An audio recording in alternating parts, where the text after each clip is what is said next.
하나님 말씀은 창세기 1장 3절부터 23절 말씀까지입니다. 3절부터 5절 말씀까지를 보고 합독하고 나서 창세기 1장 3절부터 23절을 보겠습니다. 3절부터 5절 합독하겠습니다. 하나님이 이르시되 빛이 있으라 하시니 빛이 있었고 빛이 하나님이 보시기에 좋았더라. 하나님이 빛과 어둠을 나누사 하나님이 빛을 낮이라 부르시고 어둠을 밤이라 부르시니 저녁이 되고 아침이 되니 이는 첫째 날이니라. 아멘. 자, 지금 천지창조를 봐 나가는데요. 우리가 천지창조는 사실 성경이 기록된 것에 의존하다 보니 많은 부분을 다루기가 어렵습니다.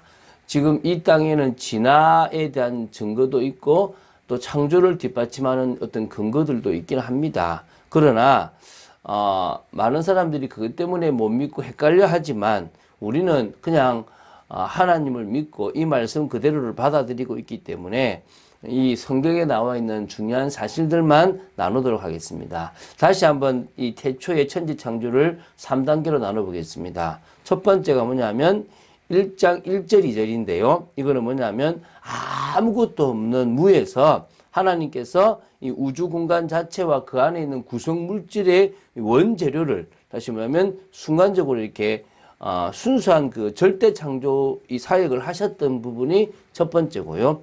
두 번째는 6일간의 창조입니다. 그 있는 원재료를 가지고 하나님께서 빛도 만드시고 모든 것들을 다 만드신 부분들이 나오는 겁니다. 그래서 우주 전체, 특히 지구를 조성하신 부분이 나오고요. 세 번째는 7일에 안식하셨던 부분이 나옵니다. 그래서 이 전체를 창조라고 부르는데요. 오늘은 첫째 날부터 5일, 다섯째 날까지 보겠습니다. 원래는 이 2단계를 다 보면 좋겠지만은 너무 길기 때문에 첫째 날부터 다섯 날까지 보고 여섯째 날에 만든 것 중에 가장 중요한 것이 인간이기 때문에 인간에 대해서는 좀 이제 내일, 그러니까 다음 주에 다뤄보도록 하겠습니다. 자, 3절부터 5절을 먼저 보면요. 첫째 날입니다. 빛을 만드신 사역입니다. 빛이 있으라 하시니 빛이 있었습니다. 이 빛은 태양빛이 아닙니다. 태양과 달과 여러 별들, 특히 항성들은 넷째 날에 만듭니다. 그래서 하나님이 만드신 이 빛은 하나님 보시기에 좋았는데요. 오르라고 하는 광선이라고 하는 이 불이 등으로 번역될 수 있는데요. 말 그대로 어둠을 밝히며 열을 내는 빛을 가리킵니다. 그러니까 어둠을 밝히는 빛, 그 요소 자체를 하나님께서 만드셨다라고 생각하면 됩니다. 지구가 둥글잖아요. 그럼 한쪽에 비치는 빛이 있으니까 그렇지 않은 쪽이 있겠죠. 그러니까 빛을 낮이라고 부르고 어둠을 밤이라고 부르는 겁니다. 이미 이것을 통해서 지구가 둥글다는 것도 우리는 조금 알 수가 있습니다. 창조 원리를 부여하셨다라고 하셔도 됩니다. 저녁이 되고 아침이 되니 첫째 날이 된 겁니다. 자, 이제 6절부터 8절을 봅니다. 둘째 날입니다. 이 둘째 날에는 궁창이라는 걸 만들었습니다. 궁창은 쉽게 말하면 하늘입니다. 이 지금 우리가 숨쉬고 있는 새들이 날아다니는 이 공간을 궁창이라 그러는데요. 궁창 위의 물과 궁창 아래의 물로 나눕니다. 궁창 아래의 물은 바다고요. 궁창 위에 물의 존재가 있었답니다. 지금 뭐 구름이 있는 그 층이 아니고 그 위에 두꺼운 수증기층이 존재했다라고 하는데 지금은 파괴돼서 없어졌습니다. 왜? 이 홍수 때 다 파괴됐는데요.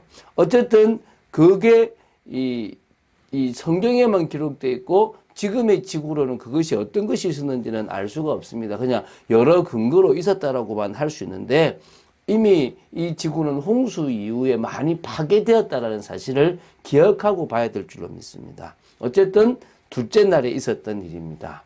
셋째 날에 들어가겠습니다. 9절부터 13절입니다. 셋째 날은요, 이 뒤섞여 있는 바다와 이 땅의 흙 모든 것들을 이제 뭡니까? 정리하셨습니다. 그러니까 천하의 물을 한 곳으로 모은 겁니다. 그래서 묻이 드러났는데요.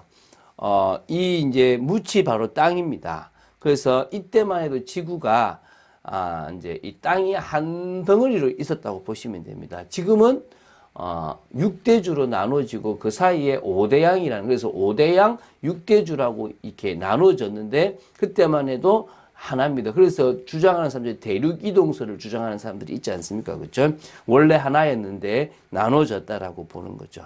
그리고 이 땅에는요, 풀과 씨 맺는 채소, 각기 종류대로 씨 가진 열매 맺는 나무를 내게 된 겁니다. 그래서 땅이 생기면서 그 위에 이 풀들, 식물들이 자라게 되었는데요. 거기서 이제 풀과 각기 종류대로 씨 맺는 채소, 각기 종류대로 씨 가진 열매 맺는 나무가 다 나오게 됐다라고 보시면 됩니다. 이것이 셋째 날입니다. 그래서 이때는 이제 바다. 근데 땅 안에도 물들이 있을 거 아닙니까? 그래서 나중에 보면 이제 물고기가 생기는데 이 육지에 있는 물들은 소금이 없으니까 짜지 않는 물인 거고, 이 바다에 있는 물들은 이제 짠 물 속에서 이제 다른 어종이 생기는 거죠. 그건 나중에 좀 이따 보겠습니다. 자, 이제 14절부터 19절까지가 넷째 날입니다. 넷째 날은 해와 달과 별들을 만드셨습니다. 그래서 이 해라는 것은 다시 말하면 그런 빛의 요소를 가지고 있는 항성인데요. 그래서 낮에는 이 태양이 해가 이제 주관하게 하고, 밤에는 태양빛이 비쳐서 달에 의해서 비치는데 그 달이 이제 주관하게끔 하도록 했는데요. 이 해와 달과 별들 때문에 뭐가 생기냐면 징조가 생겨요. 그러니까 어찌 보면 큰 별이 나타나면 어떤 누가 이렇게 성인이 나타났다라고 하는 그런 식까지 어떤 징조를 이 별들을 가지고 만드셨고요. 계절이 생기게 된 거예요. 계절. 그러니까 이렇게 그런 부분들에 대해서 이게 조수간만의 차나 이에 따라서 따라서 우리가 보면은 봄이다, 가을이다 막 나오지 않습니까? 그런 거 날도 만드시고, 한 해가 얼마인지 이것도 사실은 뭘 만드시니까요? 별을 만들고 나니까 나눠졌다라고 하는 거죠. 그래서 사람들이 이 해와 달과 별과 여러 가지를 숭배하는데, 이것은 하나님이 만드신 피조물이라는 사실을 우리는 알고 숭배가 아니고, 오히려 우리가 다스리고 관리하고 그 모든 것들이 우리를 위한 것이라는 것을 기억하시면 되겠습니다. 20절부터 23절이 이제 다섯째 날입니다. 이 다섯째 날은요, 물들은 생물을 번성하게 하라라고 했거든요. 그러니까 바다와 강이나 호수에 사는 온갖 물고기와 하늘을 나는 모든 새들을 다 지으셨습니다. 그래서 여기서도 모든 생물을 그 종류대로 창조하셨습니다. 하나님 보시기에 좋았다고 합니다. 그런데 자, 여기서 이제 앞에는 그들에게 어떤 우리가 축복을 주신 적이 없는데, 이 생물을 만드시고 나서부터는 축복을 주셨습니다. 자, 바다의 물고기, 그리고 이 하늘의 새, 이 두 종류에는 어떻게 하냐면, 생육하고 번성하여 충만하라. 이게 또 생육하고 번성하고 또 뭡니까? 번성해라. 그러니까 충만하라나 번성하라. 이런 식의 이런 말씀을 주셨다라고 보시면 됩니다. 우리 뭡니까? 생육, 번성, 충만, 정복, 다스림. 정복, 다스림이 우리한테 주어졌지만 이 동물들에게는 정복, 다스림이 없는 그냥 생육, 번성, 충만. 이게 나오죠. 그럼 생육은 뭡니까? 다음에 씨를 낳는 게 생육입니다. 번성은 그것을 많이 해서 그 자손들이 많아지는 게 번성입니다.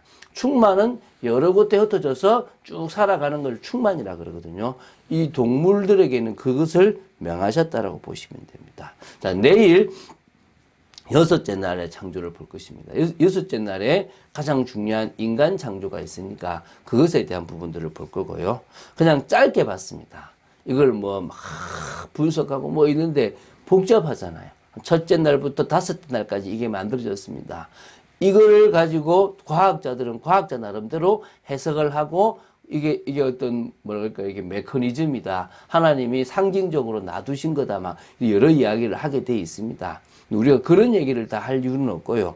분명한 것은 이 모든 것을 만드신 분이 하나님이시라는 사실이고, 이 모든 피조물들은 당신이 만드신 그 목적대로 지금도 움직이고 있다는 것입니다.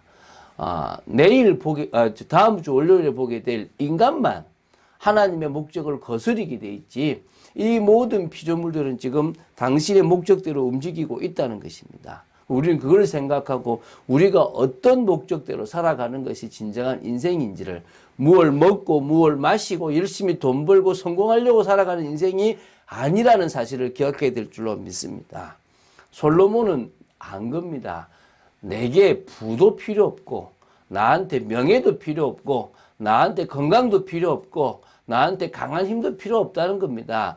나에게 주어진 그 목적, 하나님께서 나를 만드시고 나를 통해서 영광 받으실 그 목적에 필요한 지혜만 있으면 된다라고 구했습니다. 그 지혜를 구한 솔로몬에게 하나님은 다른 것도 대주셨습니다. 우리는 자꾸 다른 것이 이 부스러기에 관심이 많은데요. 오늘도 정말 기억해야 될 것이 우리는 그런 부스러기가 아니라 성령의 능력을 통하여 권능을 통하여 언약 성취와 맞는 인생, 하나님의 그 우리를 만드신 목적과 우리 안에 두신 소원을 따라 행하는 그런 복된 인생을 살아가야 될 줄로 믿습니다. 주님이 인정하시는 제자, 한 주간 계속 말씀을 쭉 봐나가는 그런 복된 인생으로 서게 되기를 주 예수 그리스도 이름으로 축원드립니다. 기도하겠습니다. 주는 그리스도시요 살아계신 하나님의 아들이심을 고백합니다. 우리가 이 새벽에 말씀을 붙잡고 하나님의 은혜 속으로 들어갈 수 있게 하심을 감사합니다. 창조에 대해서 너무나 복잡하지만 간단하게 첫째 날부터 다섯째 날까지 있었던 그런 하나님의 창조를 봤습니다. 짧은 내용입니다. 그런 아버지 하나님, 그 내용들을 통하여 우리가 좀 더 하나님의 사실적인 능력과 이 모든 세상의 창조 원리를 볼 수 있는 축복이 있게 허락하여 주시고, 동물에게 주셨던 복과 우리 인간에게 주셨던 복이 다름을 우리가 오늘도 보게 됩니다.